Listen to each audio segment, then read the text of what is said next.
Welcome back to the channel, you guys. We are looking at the next 2 weeks of Days of Our Lives, specifically the episodes airing between August 17th and August 28th. And let me tell you, the stakes have literally never been higher.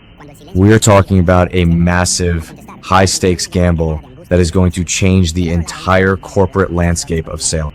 Philip Kiriakis is about to roll the dice in a way that will make your jaw drop to the floor.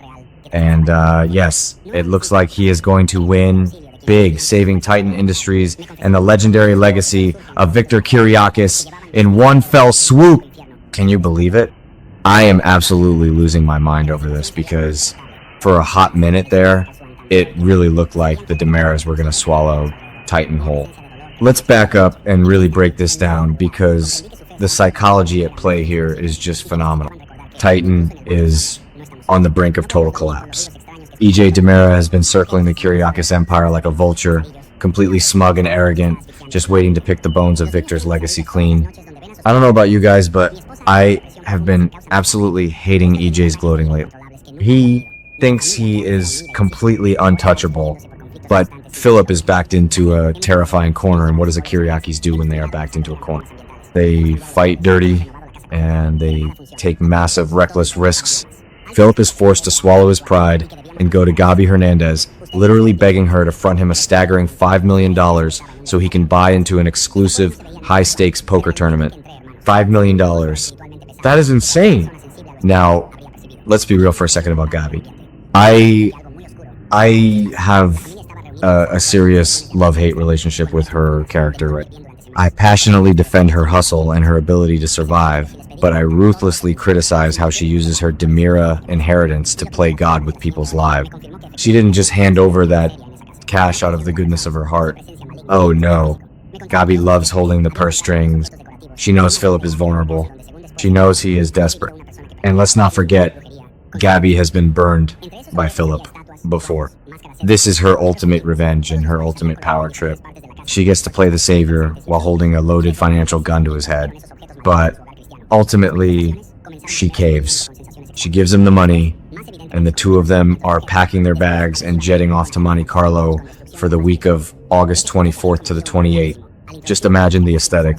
The glamour, the tension, the sheer desperation hiding behind Philip's tailored tuxedo. But here's the kicker, and this is where longtime fans really need to pay attention. Do you guys remember Philip's incredibly dark history with gambling? We are talking about deep lore and storylines from over a decade ago. Philip's gambling wasn't just a bad habit, it was a life-destroying sickness. He crossed the wrong people, and it literally cost him his leg. He got in so deep with the mob that they tortured him, leading to his amputation and him having to use a prosthetic. The sheer trauma of losing a limb because of a card game is something that never truly leaves a person. For the writers to acknowledge this history and put Philip back in the exact same toxic environment is brilliant storytelling. It is a massive psychological trigger. He isn't just fighting to save Titan, he is sitting at that table facing his literal demon. Every time he looks at his cards, you just know his hands are going to be shaken. He has to be terrified of losing everything all over again. The emotional weight of this Monte Carlo scene is going to be off the charts. And let's talk about the giant ghost in the room, Victor Kiriakis. Since the legendary John Aniston passed away, the show has been trying to figure out how to properly honor his legacy. Victor built Titan from the ground up with nothing but sheer willpower and a whole lot of shady deals. His portrait hangs in that mansion as a constant reminder of Kiriakis' supremacy. Letting EJ DiMera, a man Victor despised with every fiber of his being, take over would be the ultimate desecration of his memory. I was genuinely terrified that the writers were going to let the Kiriakis mansion be sold off and the company dismantled. But I should have known better. There is absolutely no way Days of Our Lives would let Victor's legacy crumble, at least not for long. Philip sitting in Monte Carlo, betting $5 million of DiMera money to save the Kiriakis empire, is exactly the kind of ruthless, cutthroat move Victor would have orchestrated himself. I bet Victor is looking up from hell or down from heaven, let's be honest. Probably hell and smiling at his son right now. So, the spoiler reveals that Philip is going to win big. He actually pulls it off. He beats the odds and secures enough cash to pay off the massive loans, saving Titan and keeping the Kiriakis mansion in the family. Amazing. I actually cheered at my screen when I read that. But a lot of fans think this is just a neat, tidy bow to wrap up the corporate storyline. I completely disagree. I actually think this massive win is going to come with a catastrophic cat. Think about the internal logic of this show. Nobody walks away from a high-stakes underground poker game in Monte Carlo without making some incredibly dangerous enemies. Who exactly was Philip playing against? Was it the Alamanian mob? Was it a proxy for the Vitali family? Or maybe even a front for some other legacy villain we haven't seen in a while? I firmly believe that Philip's massive payout is going to put a giant target on his... He might have saved Titan on paper, but he likely just sold his soul to a devil we haven't even met yet. And you know what? I am entirely here for it. I want to see Philip in way over his head, fighting to keep the Empire afloat while dealing with shady underworld figures. It gives him a dangerous edge that he has desperately needed for years. And we absolutely cannot ignore Gabi's role in this entire fiasco. She fronted the $5 million. When Philip returns to Salem victorious, dumping millions of dollars onto the Titan boardroom table, what is Gabi going to demand in return? She isn't just going to accept her $5 million back with a little bit of interest. Gabi is going to want half the kingdom.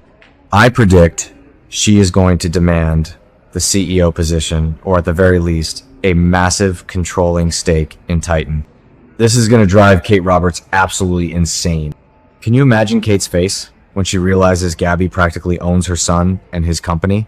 The boardroom screaming matches are going to be legendary. Finally, let's talk about the absolute humiliation of EJ DiMera.